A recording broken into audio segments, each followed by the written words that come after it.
반대로 움직이는 자산을 찾아보자. 최근 같은 시기에는 딴 웬만한 자산들은 다 마이너스가 지금 나고 있는데 투자해 주신 분들은 따뜻할 거 아닙니까?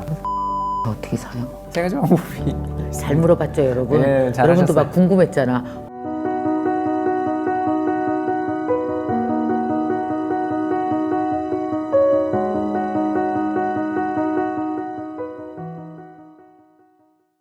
제가 금융에 관련돼서는 제 개인 과외 선생님처럼 믿고 모시는 선생님입니다. 자, 믿고 보는 홍춘욱 박사님의 금융에 관한 이야기죠. 안녕하세요. 네, 안녕하세요. 반갑습니다. 네, 요새 우리 물어보고 싶은 거 산더미 빨리 물어봐야 될 것 같아요. 이번에 또 적절한 시기에 참 이 돈의 흐름도 요즘에 코로나 이후 얼마나 유속이 빨라요. 그죠? 너무 빨라요. 뭐 기사 하나 나오고 뭐 환율, 이자, 뭐 금리 뭐 이런 거 나올 때마다 막 출렁거리는데 이번에 딱 또 시기적절하게 돈의 신호를 포착하는 법, 제목도 귀신같이 잘 졌어요. 돈의 흐름에 올라타라. 가장 올라타고 싶은 흐름이 바로 돈의 흐름이 아닐까. 그렇죠. 요즘에 맞습니다. 가장 관심이 있잖아요. 자, 이 책을 가지고 제가 이제 이 책 읽어봤거든요. 근데 세상에 아이고 나 목차마다 내가 다 묻고 싶은 거, 평소에 궁금했던 거 다 써 있어. 어떻게 이렇게 사람 마음을 꿰뚫어 보세요? 오늘 또 구독자분들의 질문에 답하다 보니까 네. 그분들 궁금해하는 게 거의 정리가 좀 되더라고요. 그 사람 궁금해하는 거 다 비슷하죠. 투자를 안 하려고 하다가 그래 용기를 내서 한번 해서 2020년 참 따뜻했는데 지난해 가을부터 이제 또 북풍 한설이 예, 북풍 한설이 몰아치니까 너무 힘들잖아요. 그러니까 이거 우리나라 주식시장 왜 이러냐 도대체 우리나라 시장은 왜 이 모양이냐 뭐 이런 이야기를 하기 시작하다가 또 지나고 난 다음에 근데 요새 보니까 BBIG라고 우리가 불렀던 배터리 바이오 인터넷 게임 뭐 이렇게 대표되던 2020년에 제일 잘 나가던 주식들이 2021년 하반기 2022년 들어서서는 되게 힘들잖아요. 그렇죠. 특히 제가 좋아하는 뭐 게임주 같은 경우는 거의 반토막이 나는. 마인드 컨트롤 필요해. 예. 게임즈 반토막. 그런 거 보면서 아니 이게 무슨 일이야 싶은. 그러니까. 그렇게 잘 가다가 주가 반토막이라는 게 이게 왜 이런가. 이게 성장주는 어떨 때 투자를 해야 되는지도 모르겠고 또 그렇다고 해서 이제 미국에 달려가가지고 야 우리 전부 다 이제 나스닥이야 하고 갔다가 이제 또 이번에 그 세배 레버리지죠. TQQQ라고 있는데 나스닥 세배 레버리지가 고점에서 54%인가 빠지는 거 보고서 잠시만 이렇게 그런 거 투자했다가 54% 빠지면은요. 두 주가 멘탈 관리가 돼요. 2주만 3주 만에 그렇게 되는 걸 보고서 이 어려운 이때에 무슨 말씀을 해주실지 더 귀 기울여서 정말 듣고 싶습니다. 자, 그러면 먼저 지금 한국 증시의 현실 반토막도 났고 매우 추워졌는데 우리는 그렇다고 이 추운 겨울이라고 추운 겨울 때 돈 빼면 언돈 빼는 거 아니에요? 그렇죠. 맞습니다. 그러니까 반토막 돼서 언돈 빼면 더 추워. 자, 이때 어떻게 해야 될지 좀 알려주세요. 저는 우리나라는 기본적으로 수출로 먹고 사는 나라다라는 걸 좀 잊지 않았으면 좋겠어요. 그래서 매달 1일 날 거래일도 아니고 그냥 1일이에요. 네, 1일. 이번에 그 설 연휴였는데 그날도 공무원분들 출근하셔서 월간 수출입 동향을 발표를 하시더라고요. 그래서 우리나라만큼 세계에서 가장 빨리 통계가 나오는 나라가 없어요. 그래요? 그래서 수출. 그러니까 1월달 수출은 2월 1일 8시, 그러니까 휴일은 10시에 나오나 그렇고요. 거래가 있는 날, 주식시장이 열리는 날은 아침 8시에 딱 나오거든요. 왜냐하면 시장에 영향을 미치니까. 이제 그런 지표들을 한 번만이라도 좀 보면 투자에 정말 도움이 되는 게 우리나라는 수출로 먹고 사는 나라인데 이 수출이 어떻게 돌아가는지를 알면 투자에 판단하기가 쉽잖아요. 근데 그걸 오늘이라도 우리 동영상을 보시는 분들이 한번 보시면 금방 알 수 있는 게 뭐냐면 지난해 5월 이후에 꺾였구나. 지난해 5월 달이 우리나라 수출의 최고점 42.7%인가 엄청난 증가율이 나왔고 한국 증시는 수출을 봐야 되는 거군요. 그렇죠. 그 뒤 이제 문제가 뭐냐면 이제 3달 연속 꺾이면 조심해야 되는 거거든요. 수출 증가율이 예를 들어 이건 가정이에요. 40%가 38% 되고 36% 되고 34% 됐다. 자 그러면 우리는 30%가 넘으니까 너무 좋은데 이렇게 생각할 수 있지만 우리 주식시장은 그런 거 없거든요. 꺾인 게 중요하거든요. 오케이. 우리는 불길처럼 일어날 때는 세계에서 주가 상승률 1위 시장이 되는 2020년 그랬어요. 근데 이제 반대로 수출 탄력이 좀 둔화되고 미래가 좀 불안정하고 뭐 외부 악재가 섰다 그러면 우리는 오만 악재를 다 반영. 유럽에서 뭐 우크라이나, 러시아 사태가 터졌다. 예를 들어서 뭐 이런 일들에 대한 우려가 부각되고 군대가 거기 배치되고 있다 그러면 세계에서 제일 많이 빠지는 나라는 당연히 러시아죠. 왜냐면 러시아에 전쟁 날 수도 있으니까 러시아 주식이 안 좋지. 근데 지난 한 달 동안 수익률 살펴보면 우리랑 러시아랑 주가 하락률이 비슷해. 우리나라 되게 글로벌이구나. 세계 수출 중심에 있네. 다 영향을 받네. 예, 다 영향을 받는 거예요. 그만큼 우리가 좋게 이야기하면 됐다 잘하는 거예요. 오만 나라의 물건을 다 팔고 있고. 그렇다는 뜻이네. 그러다 보니 어디서 뭐 문제가 터지면 우리는 다 영향을 받는 거예요. 그래서 수출 지표를 보라고 하시는군요. 그럼 수출 지표는 어디 가서 보면 돼요? 산업통상자원부라고요. 산업통상자원부. 예, 근데 뭐 하도 이렇게 이제 저처럼 검색하는 사람이 많으니까 그냥 수출입 동향, 또는 수출입 동향, 또는 산자부 그냥 치면 되지 않아요? 예, 네이버에서? 예, 바로 나옵니다. 바로 나오고요. 가서 이제 제일 좋은 건 최근 통계니까 가셔가지고 이제 보도자료에서 가면 그 보도자료 리스트가 나오면 거기서 제일 최근에 발표된 건 항상 이야기한 것처럼 1일. 가면 날짜가 있으니까. 그럼 우리 떨어졌어. 그러면 우리는 어떤 자산이 좋은가? 어떤 자산이 좋은가? 어떻게 해야 될까요? 한국 주식 비중을 좀 줄여야죠. 투자를 하시는 분들한테 저희가 이제 좀 도움을 드리고 싶은 게 이 숫자를 보시면 이렇게 산업통상자원부에서 숫자가 쭉 나오는데 보면 전년 동기 대비 지난해 같은 기간에 비해서 수출 증가율이 몇 퍼센트로 움직이고 있어라는 게 거기 다 나오거든요. 네네네. 다 나오니까 그런 숫자를 보면서 추세적으로 지금은 계속 떨어지는 것 같다. 내가 예를 들어서 뭐 1,000만 원 투자하고 있었는데 다 판다. 이렇게 투자하시는 분들도 있는 거고요. 근데 이제 저 같은 경우는 나이가 있으니까 그렇게 한 방에 하는 거에 대해서는 좋아하지 않으니까 예를 들어서 1,000만 원 투자를 하고 있었다면 한 400만 원 팔아서 미국 국채를 좀 이번 달에 사보고 다음 달에도 또 나빠지고 더 나쁜 신호가 나온다 그러면 거기 또 한 200만 원도 팔아보고 이런 식으로 조금씩 매달 발표되는 경제 지표들을 보면서 투자를 하는 방법이 바로 이 스위칭 전략이라는 거고요. 근데 이제 이 반대편에 있는 자산이 뭐냐 하면 미국 국채예요. 그렇죠. 왜 그러냐면 우리나라 주식의 특징이 뭐냐면 화끈하다. 국민성과 연관이 있나 봐. 예, 있어요. 그리고 또 우리 기업들이 아까도 이야기했지만 너무 잘하는 탓도 있고 적극적인 거죠. 좋게 이야기하면 적극적이죠. 근데 나쁘게 이야기하면 이제 떨어질 때 칼날이죠. 이게 뭐 저지선이 없어요. 왜냐하면 와 끝났나 보다 하고 다 도망가니까. 이런 식으로 우리나라 주식시장 오를 땐 되게 잘 오르지만 빠질 땐 급하게 빠지는 시장의 이런 특성을 가지고 있는 자산의 정반대. 반대편에 있는 자산이 어떤 게 있을까? 아주 느리지만 천천히 거의 움직이지 않는. 예, 그런 거죠. 그러면 그 현금에 가까운 자산들이잖아요. 근데 뭐 현금은 이자를 안 주니까 이자도 좀 빵빵하게 주면서 제일 세상에 어떤 일이 터져도 제일 안전하다 싶은 자산이 뭘까? 이렇게 찾아 나가기 시작하면 미국 제일 국채다. 먼저 그렇죠. 미국 국채 아니면 금인데 금은 이자를 안 주니까. 예, 그래서 불황이 오더라도 뭐 미국이 한 번도 이자를 연체한 적 없으니까 그렇지 않습니까? 다른 나라 모두 디폴트 나더라도 미국은 자기들이 화폐를 찍으면 되는 나라니까 기축통화잖아요. 세계 어디에 있어나 모든 사람이 받고 싶어하는 게 미국 국채잖아요. 그러다 보니 우리나라 어려울 때는 조금 미국 국채로 도망도 가고 또 미국 국채에 가면 좋은 점이 하나 더 있는 게 환율이잖아요.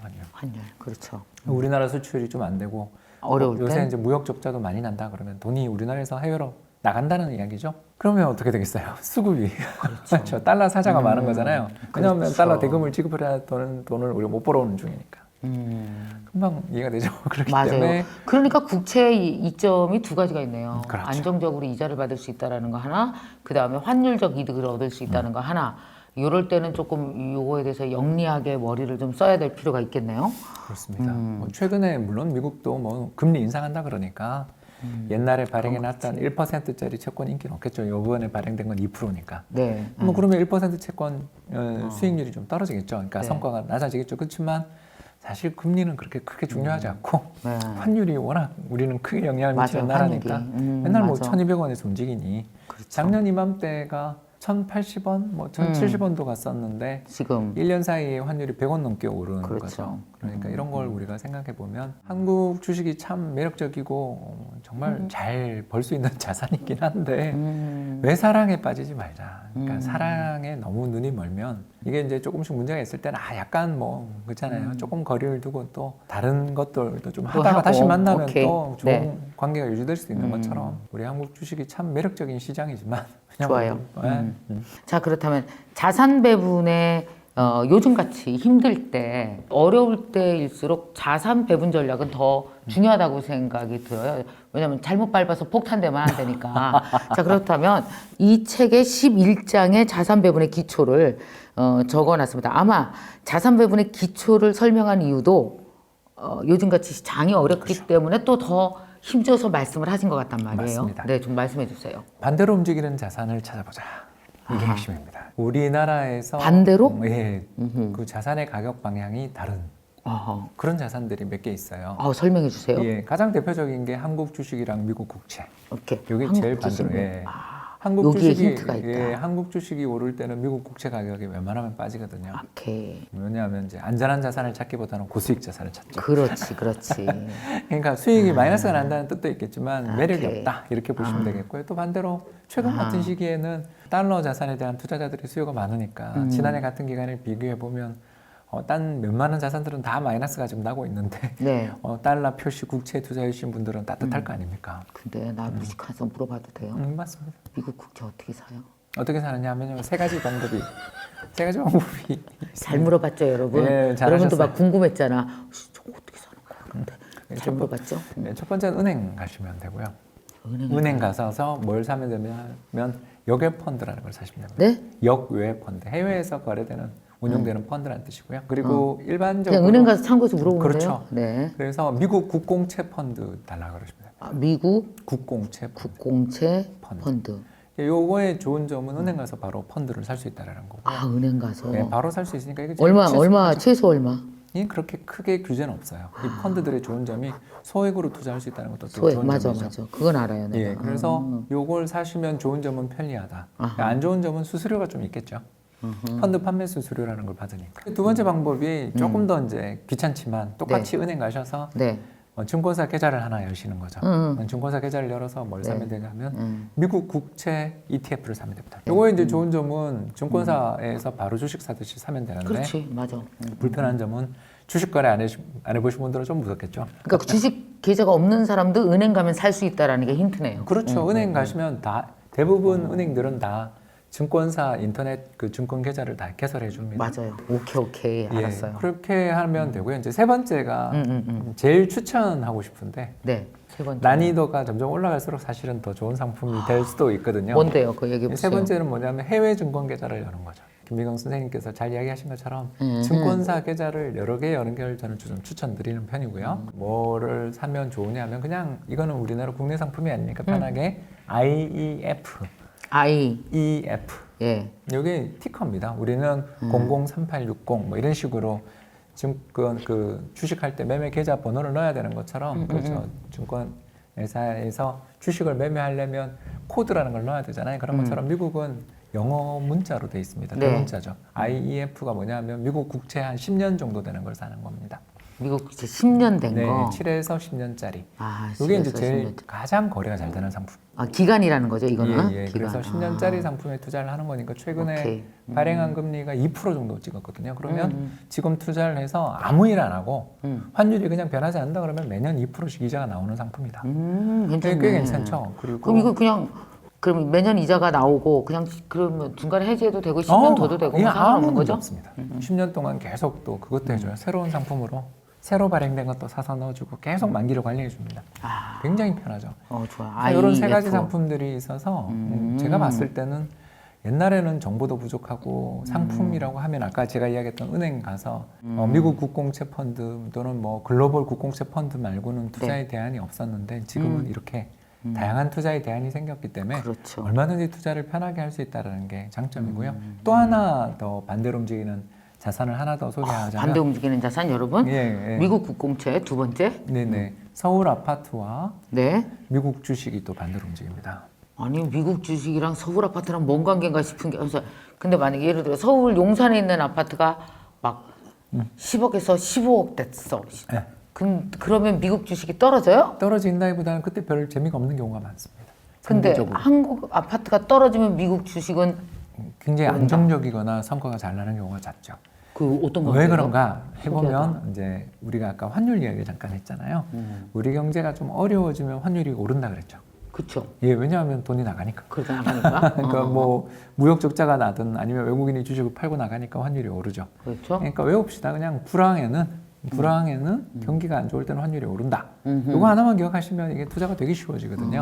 한국이 불황일 때는 환율이 오른다. 예, 왜냐하면 한국 자산에 투자할 매력이 없으니까. 없으니까 나가니까. 그러니까 우리나라 사람들도 해외 투자를 많이 그때 늘릴 거고. 맞아. 그런 걸 생각하시면 아주 직관적으로 이해가 되니까 네. 이거는 이제 전제를 해서 자 그러면 우리나라 경제가 지난 한 20년, 30년을 놓고 봤을 때 제일 힘들었던 시기가 언제냐? 이렇게 우리가 한번 생각을 해보면 제일 힘들었던 건 외환위기. 외환위기. 그 다음이 당연히 2008년 글로벌 금융위기부터 우리 2010년대 한 초중반까지 맞아. 되게 힘들었죠. 예, 그때 뭐 힘들었죠. 대우조선해양, 한진해운 그리고 제가 아까 얘기했지만 동양그룹 뭐 맞아. 예, 동부제철 뭐 등등 수많은 우리나라 기업들이 어려움을 겪거나 심지어 망하기까지 하고 그러니까 이런 외환위기에 준하는 충격이 오거나 아니면 우리나라 주력 수출 기업들이 되게 어려울 때가 우리나라 되게 어렵고 주식시장도 힘들어요. 자, 그때 부동산도 힘들었죠. 그렇죠. 왜냐하면 월급쟁이들 입장에서 회사가 어려움을 겪고 또는 뭐 보너스가 잘 안 나오기 시작하고 심지어 망한다 안 망한다 그럴 때 집을 살 수 있을까요? 없지. 네, 살던 집도 팔아야 됩니다. 그렇지 않습니까? 네. 그러다 보니까 우리나라 지난 한 30년 동안 부동산 시장이 제일 안 좋은 게 97년 외환위기부터 2002년 카드 위기 그때까지가 좀 힘들었고 그때가 미국 주식에 투자를 했다면 역사상 최고의 상승률을 기록하던 시기라고 다 겹치거든요. 자, 근데 지금 우리 아파트는 어때요? 그럼 서울 아파트가? 우리 아파트는 이제 제 의견이죠. 이거는 순수한 의견. 집 사기 좋은 시기는 지나갔다. 왜냐하면 8년을 올랐어요. 그러니까 우리 많이 올랐어 그동안. 진짜 계속. 그 30년 동안 그 부동산 대세 상승장이 그러니까 지나고 생각해보면 2번 있었던 거잖아요. 그렇죠. 2002년 카드 버블 끝나고 그때 저금리 정책 펼치면서 맞아요. 한 7년, 6년 올랐고 또 2013, 14년 우리 경제 너무너무 힘들 때 그때 금리 인하해주고 또 정부가 막 9.1 대책 이런 거 해서 집 안 짓겠다고 이야기하면서 집값이 그 뒤로 8년 오른 거잖아요. 이렇게 오르는 시기들이 이어지고 난 다음에 이렇게 길게 오르는 시기들이죠. 대세 상승장은 참 좋은 일인데 지역마다 역사상 최고치를 그 뒤에도 경신하는 지역들은 있을 수 있는데 시장 전체로 보면 이제 힘이 좀 빠질 레벨인 거죠. 우리는 이제 미래는 알 수 없지만 만약 내후년에도 경기가 조금 더 나빠진다면 작년이 제일 좋았고 올해는 작년만 못한데 내년도 올해만 못하다라고 한다면 이제 사람들이 견디다가 집값이 빠질 수 있죠. 예, 빠질 수도 있고 문제는 이제 금리죠. 금리, 그렇지. 금리의 영향이죠. 예. 우리나라 부동산 시장이 다 이렇게 크게 조정을 받았던 시기들은 전부 금리랑. 맞아요. 아무튼 한국은행 금리가 인상되는 초기에는 뭐 시장이 그러냐 그러고 시큰둥해요. 근데 금리 인상이 이제 누적되고 또 경기가 조금 안 좋아지는 시기가 보이면 탄력이 약해지는 거죠. 그래서 부동산이 오른다 만다를 뭐 물으라 그러면 저도 아직은 더 오를 것 같아요라고 이야기하지만 왜 기세가 살아 있으니까. 그런데 지금 집 사서 2년 동안 실거주 채운 다음에 뭐 몇 년 뒤에 좀 팔아야 되는데 그러니까 지금 새로 사서 수익을 낼 수 있을까요? 물으면 저는 세금 내고 나면 그렇게 별로 남을 게 없는 것 같아요 라고 이야기할 수 있는. 그러면 지금 전세 사는데 그쪽 뭐 더 보태서 집을 살까 아니면 여유 자금이 조금 있으면은 집 사는 데 쓰지 말고 만약에 그냥 미국 주식을 뭔가 안정적인 걸 찾아 살까. 만약에 누가 막 친한 동생이 물었어. 예, 뭐 얼마 전에 바로 제가 그 질문을 받았는데요. 요 부부가 이제 제가 좀 마음이 아픈 친구들인데 2년 전에 결혼을 할 때 저한테 왔어요. 집을 살까요? 묻는 거예요. 2년 전에 대출을 좀 받아서 사겠다. 그래서 제가 아파트 3군데를 골라줬거든요. 그러니까 이제 그 여러 가지를 조사를 해가지고 착한 일 많이 하시네. 아파트도 골라주고. 그 잘못되면 큰일 나는 선택이긴 해요. 그래서 3군데는 내가 봐서는 한 2년 안에는 빠지진 않을 것 같다. 오르는 건 알 수 없잖아요. 그건 모릅니다. 그건 모르는 거고요. 그렇지. 사자마자 물릴 것 같다. 뭐 이렇게는 우리가 제일 무서운 게 그거잖아요. 그렇지. 그러면 정말 부부싸움 하거든요. 그 3군데 단지의 특징이 전부 다 뭐냐면 전세 가격이 최근에 되게 많이 오른 단지를 골라줬어요. 근데 이제 그걸 보러 갔는데 이제 당연히 서울에서 제가 골라준 아파트라는 게 이제 여러분 생각하셔도 약간 좀 연식이 좀 된 뭐 그런 아파트일 거 아니에요. 재건축은 아직 뭐. 새거는 너무 비싸지. 예, 보더니 그 친구들이 싫다 그랬어. 싫다 그러면서 이제 그냥 전세를 들어간 거예요. 그래서 이제 2년이 지났는데 전세 가격이 이제 집값이 된 거 아니에요 지금. 그러지 않겠어요? 이 지난 2년 사이 전세가 너무 급등해 버리니까 따라갈 수가 없는 레벨이 잠깐의 실수로 이제 집을 사는 거는 이제 잠시 보류하기로 했어. 관망하기로 했어. 그러면 만약에 여유 자금이 있다 그러면 그래도 혹시라도 모르니까 집을 안 샀으면 남 부동산 오르는 것만큼 내 자산도 올라야 될 거 아니에요. 그렇죠. 그럴 때 어디다 투자하면 제일 좋은 오늘 거예요? 지금 방금 말씀드린 세 가지가 지금 다 떠올랐죠, 그죠? 그래서 그쵸. 첫 번째가 첫 번째가 한국 주식. 네. 왜냐하면 우리나라 자산 시장에 대해서 전혀 투자를 안 할 수는 없는 게 2020년 같은 일이 벌어지지 말라는 보장이 없잖아요. 2020년 세계 주식시장에서 주가 상승률 1위가 코스닥, 2위가 코스피였어요. 그러니까 우리나라 주식시장은 한 5년 고생하다가 그 용암 분출하듯이 올라가는 나라이기 때문에 없으면 찝찝해요. 3분의 1 정도는 우리나라 한국 주식에 좀 투자를 해놓으면 성장주, 우량주 우량주에 투자해도 우량주. 좋지만 저는 이제 그냥 인덱스 펀드에 그다음 또 두 하나는 번째? 아까 한국 주식에 투자하면 겁나게 힘들 때가 많죠. 그렇죠. 올해 이럴 때 제일 좋은 게 뭐라 그랬죠? 이게 미국 국채 들고 국공채. 있으면 밤에 잠이 잘 온다 그랬죠. 미국 국공채 예, 미국 국공채나 1 은행, 2 증권회사, 3 해외 증권. 해외 증권 계좌. 오케이. 예, 다 적어놨어요, 셋 중에 제가. 하나를 또 한 3분의 1 사고 3분의 1. 오케이. 예, 마지막 3분의 1은 미국 주식 ETF 하나 사두면 미국 주식 ETF. 예, 똑같죠. 미국 국채 사는 거랑 똑같죠. 그래서 자, 첫 번째 은행 간다. 그죠? 네. 그래서 미국 주식형 펀드. 그죠? 오케이. 쉽죠? 두 번째 한국 증권 계좌를 연다. 오케이. 한국 증권 계좌를 여서 미국 S&P 500 지수 투자하는 ETF를 산다. S&P 많죠? 500 네, 이런 S&P 거. 500이 제일 대표적이니까. 한국의 코스피 200이에요. 그리고 세 번째, 미국 증권 계좌를 연다. 그래서 SPY를 산다. 그건 뭐죠? 예, 미국 S&P 500에 투자하는 ETF 이름입니다. 아, 오케이. 예. 뭐 그런 걸 사는 거죠. 그래서 이런 것들을 사면 3분의 1씩 사놓는 거죠. 그래서 3분의 1씩을 사면 이제 끝났냐? 아니죠. 이제 선배님 눈이 지금 흔들리고 있어. 네. 이러면 끝나는 줄 알았는데 하나 더 있어? 뭘 또 하라고? 근데 요렇게 투자를 해서 매년 돈을 계속 그 적립식으로 쌓아 나가는 것도 너무너무 좋은 방법인데 네. 한 가지 방법이 더 있어요. 뭐예요? 이렇게 지금 아까 이야기했던 부부들처럼 분산 투자를 하겠다. 집 안 사는 대신에 분산 투자를 해서 몇 년 뒤에 집을 살 수 있는 종잣돈을 모으겠다고 하시는 분들은 매년 모으는 돈이 예를 들어서 이건 그냥 가정입니다. 내가 3천만 원을 투자를 해놨어요. 1,000만 원, 오케이. 한국 주식 1,000만 원, 미국 국제 1,000만 원, 미국 주식을 샀는데 올해 또 1,000만 원을 저축했어요. 열심히 사는 부부니까. 1,000만 원을 저축을 했는데 딱 그 1,000만 원을 또 330만 원씩 넣는 게 아니라 작년에 제일 많이 빠진 쪽에 돈을 더 많이 넣어주는 거예요. 아, 그 기법이 필요하구나. 왜 그러냐면 셋은 오케이. 서로 반대로 움직이는 자산들만 제가 모아놨잖아요. 그렇죠. 예, 그런데 모두 다 좋은 해는 잘 없어요. 세상에 그런 일은 없어요. 그렇잖아요. 어디가 되게 잘 나가면 딴 데는 비리비리 하거든요. 그러면 못 오른 걸 사주는 거예요. 더 많이 사. 그래서 4천만 원을 투자를 하게 될 거예요. 1,000만 원을 추가 불입할 때 그 4천만 원도 다시 3분의 1씩 투자를 하게끔. 그렇게 투자를 하게 되면 근데 꼭 이상하지. 꼭 더 오른 거 사고 싶어. 예, 근데 계속 그러면 안 돼요. 오를까 봐. 그러면 안 돼요. 그러면 안 돼. 예, 왜 그러냐면 막 아껴요. 막 아껴. 1, 2년은 우리 마음대로 가요. 진짜. 제가 이 투자를 저도 오래 해봤잖아요. 해보면 야, 이건 정말 좋아 보여. 그러면 한 6개월, 1년은 정말 가요. 또 힘이 굉장히 세면 1년 6개월까지 가는 것도 본 적이 있어요. 근데 그 끝이 항상 안 돼. 좀 이렇게 위태위태해지는 시기가 있는데 가장 대표적인 게 저는 정말 페이스북 열심히 하는데 근데 주가가 하루에 20몇 %씩 빠질 수 있는 주식이라는 걸 이번에 알았잖아요. 그 메타라고 이름 바꿨죠. 그렇게 잘 나가던 회사가 한 방에 30%씩 빠지는 근데 게 또 어떻게 될지 몰라요. 모르는 거죠. 다만 제가 이야기하는 건 너무 많이 급등하고 나면 차익 실현 욕구가 사람들이 생기는 거거든요. 그 너무너무 성과가 많이 났기 때문에 맞아. 그렇게 너무너무 성과가 많이 난 시기에는 조금만 악재가 나와도 푹 빠질 수 푹 있어. 빠지는 거죠. 그런 것들에 리스크는 있다. 네. 그래서 뭐 많이 오르면 나쁘다 이런 뜻이 아니라 계속 가는 회사들도 있는데 그건 소수다. 이런 이야기죠. 자, 여러분 여기서 뭐 다 얘기할 수는 없고요. 요즘 같은 때에 자산 배분을 어떻게 할 것이냐를 자세히 적어놨고 그래야 되는 이유 또 이거 오늘 잠깐 이렇게 말씀해 주신 것이 11장 한 장을 얘기한 겁니다. 이게.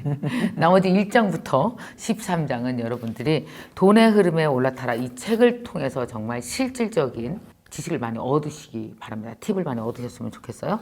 요걸 바탕으로 또 여러분들이 잘 여러분의 금융 투자의 모양을 올해 잘 잡아 나가셨으면 좋겠고, 올해 꼭 여러분 큰 타격 입지 말고 여러분 원하는 대로 안정적으로 쌓아 나가셨으면 좋겠습니다. 오늘 나와주셔서 고맙습니다. 감사합니다. 감사합니다.